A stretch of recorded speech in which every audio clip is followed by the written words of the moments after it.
Hello friends, today we are going to see some questions which are based on the lesson electricity. So let's see the first question. The first question says that we have to define 1 ohm. So 1 ohm we get this from the Ohm's law. V is equals to I into R होता है, तो R की जो value है वो बन जाती है V अपॉन I. 1 ohm ऐसा यूनिट है रेजिस्टेंस का, तो 1 ohm is a resistance of the conductor.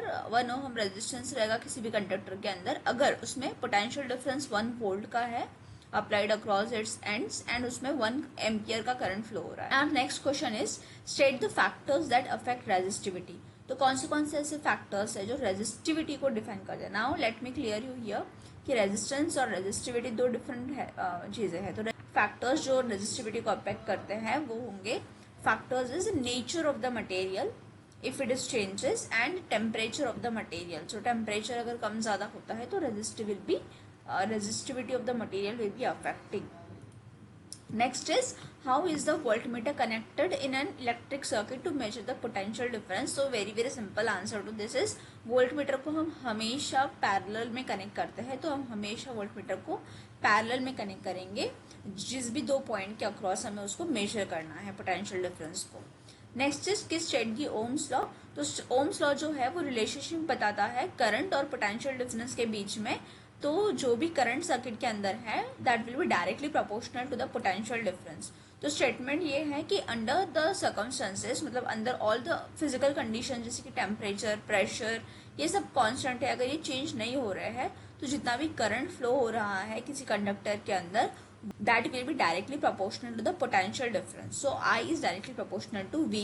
ये हमारा ओम्स का लॉ जो है वो कहता है. नेक्स्ट हमारा क्वेश्चन है what will be the effect on resistance of the conductor when its length gets doubled. तो हमें पता है resistance is directly proportional to length होता है. तो अगर लेंथ डबल होता है तो रेजिस्टेंस जो है वो भी डबल हो जाएगा. तो here we get resistance is directly proportional to the length. तो अगर लेंथ डबल होता है तो रेजिस्टेंस जो है वो भी डबल हो जाएगा बिकॉज वो डायरेक्ट रिलेशनशिप में होता है. नेक्स्ट क्वेश्चन है what will happen to the current flowing through the conductor. Current में क्या डिफरेंस होगा when the potential difference across is ends it double. तो करंट और पोटेंशियल डिफरेंस का रिलेशन पूछा है. करंट है वो भी डबल हो जाएगा एज पोटेंशियल डिफरेंस और करंट डायरेक्टली प्रोपोर्शनल है. We get this from the Ohm's law. I is directly proportional to V. Which instrument is use to measure potential difference. तो पोटेंशियल डिफरेंस को अगर हमें मेजर करना है तो जो इंस्ट्रूमेंट हम यूज करते हैं जो डिवाइस हम यूज करते हैं उसका नाम है वोल्ट मीटर. और उसको हम हमेशा पैरेलल कॉम्बिनेशन में लगाते हैं जिस भी दो पॉइंट के अक्रॉस हमें पोटेंशियल डिफरेंस मेजर करना होता है. So our next question is define 1 ampere. तो 1 एम्पियर को कैसे डिफाइन करेंगे. तो हमें पता है current is equals to charge flowing per unit time. तो 1 एम्पियर तब बोलेंगे हम जब 1 कूलम का चार्ज फ्लो हो रहा है 1 सेकेंड के अंदर. तो जब 1 कूलम का चार्ज फ्लो हो रहा है किसी कंडक्टर के अंदर इन 1 सेकेंड तो हम कहते हैं कि करंट जो उसके अंदर फ्लो हो रहा है वो 1 एम्पियर का करंट फ्लो हो रहा है. ओके, तो that is the answer to the question. Next is define 1 volt. Again potential difference जो है पोटेंशियल डिफरेंस का यूनिट होता है वोल्ट एंड पोटेंशियल डिफरेंस का फॉर्मूला है वर्क डन अपॉन चार्ज. तो 1 वोल्ट पोटेंशियल डिफरेंस तब हम कहेंगे जब 1 coulomb when 1 joule of work हम कर रहे हैं to carry the charge of 1 coulomb.